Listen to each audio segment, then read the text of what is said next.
Okay, so today I want to talk with Jacob Crane. I want you to kind of give us a little bit of just a short little bio on who you are and why you're here today, and then I've got some questions for you.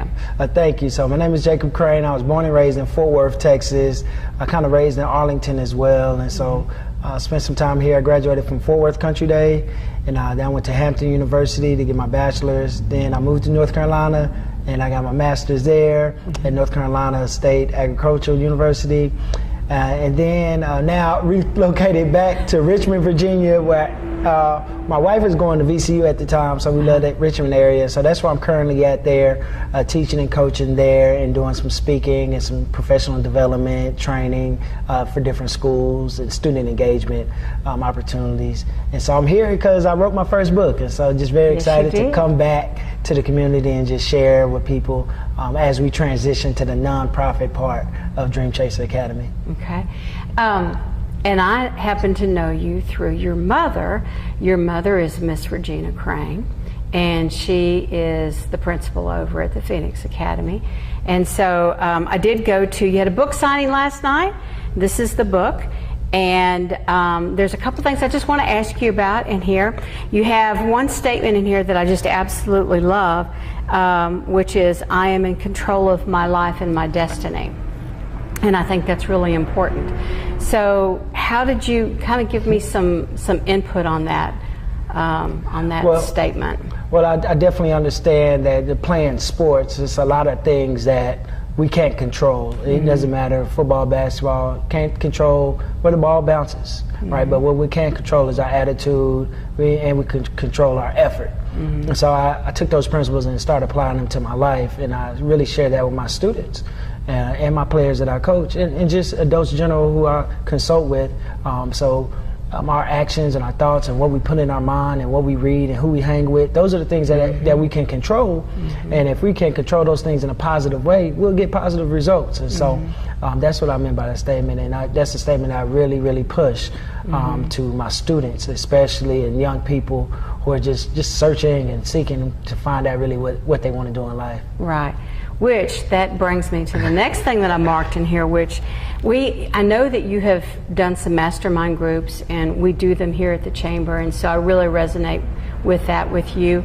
And there's one in here to me, this is like the most important thing that anyone can do before they do anything, which is our why should be an emotional tug at the heart of every time we think about goals and dreams. And knowing what your why is and how important that is, because if you don't know that, you can go down the wrong path. You may accomplish your goals, but not be happy. Right. So talk about your why. Your why, I believe, is like your sense of fulfillment, like the reason why you're born. Like why are you put on this earth? And I really believe my why is just to serve people and help people, and maybe develop some content that can really just push them to achieve their goals. And so my sense of fulfillment and my joy, what I get from teaching and coaching, is seeing my kids just accomplish amazing things, from beating the odds. I have coached a lot of students and taught a lot of students who, statistics say they would end up somewhere else. Right. But through their hard work and perseverance, they end up graduating, going to school, getting degrees, and getting good jobs. And we actually have a student here who went to UNC Pembroke, and he ended up getting a job in Dallas at Drive Time. And he's one of my former students. So I was so happy to hook him up with my parents and things like that, to see him really accomplish some of his goals coming from a single parent household, and some of the things he's been able to accomplish. So having that why really can push you. Those times you want to quit, just think about your why. So, you ask me what my why is. It's my wife and son at this point. Right. So every day I wake up and I see them, I know I have to wake up earlier than them to get it done, to make sure they can live the best life they can. How does someone go about discovering their why? Well, that's a great question. So it's really, we talk about seeking out that purpose. So I love to use like personality tests and skill assessments and figure out like what really makes you happy. And when you think about that, being an education and teacher, right, the salaries aren't appealing. And so coming out of college, I was like, do I really want to teach, or But when you really look at it, it's so many other ways you can, make money. The money is just a tangible object. I mean, you can get money however you want to, but just finding out what you're good at, and then using those skills to see what makes you happy, and eventually the money will come in, however you choose to make it. So finding out what you're good at, what makes you happy, and what skills can you use to serve other people. I think that will really help somebody find their purpose. Yeah. And that is the most important thing. And then taking that, and then what you've got in here as far as how you go about, achieving your goal and the process that you go through. So it's really a good book. It's an easy read. So your website?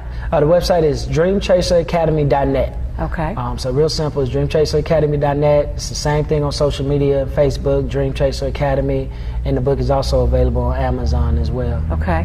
What's up next for you? So I coach, and so I coach girls basketball, middle school basketball, and boys high school basketball. So just getting back into swing of school. We don't start till after Labor Day, so I kind of get to enjoy you got a little some bit more time. Yeah, a little bit more vacationing. So just gearing up some more projects. Like we have a podcast that we have, so setting up a lot of people interviews on that. We also have a YouTube channel as well. The podcast is called Do What You Love, Love What You Do. So it focuses more on that purpose part. Yeah, so I invite people on the show who are just living their dreams, and they share their stories. Yeah, I recently read a book, Don't Do Stuff You Hate. It's that simple. Well, thanks. I appreciate you stopping by, and I'm very glad to have met you, and hopefully when you move back this way again, we'll see you again. Thank you, Ms. Williams. Thanks a lot.